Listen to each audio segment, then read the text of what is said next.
Good morning, students. Today's topic is Dalton's atomic theory. Dalton was a scientist, okay, he was famous chemist and physicist. He gave a theory which was named as atomic theory.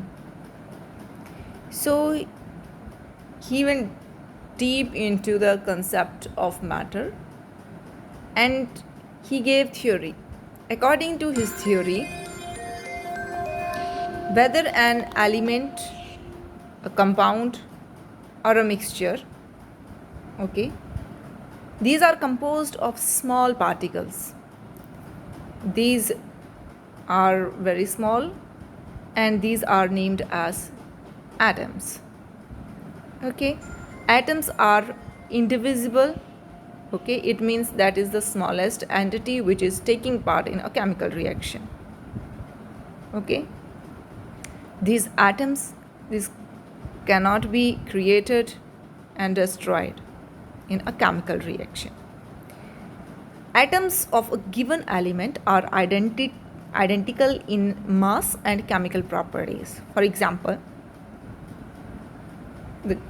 all atoms of gold, they have same mass and same chemical properties. Atoms of different elements have different masses and chemical properties. Similarly, I will take the same example.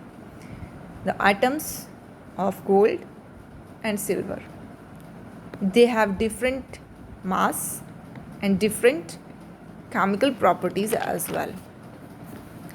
Next postulate of this theory is the relative number and kinds of atoms are constant in a given compound. Relative number and kinds of atoms are constant in a given compound. For example, water.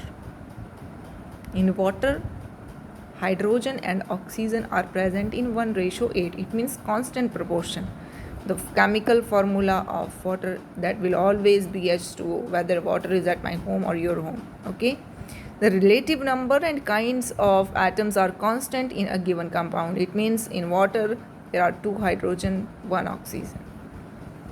So question number 3 is, which postulate of Dalton's atomic theory is the result of law of conservation of mass? It means mass can neither be created nor be destroyed.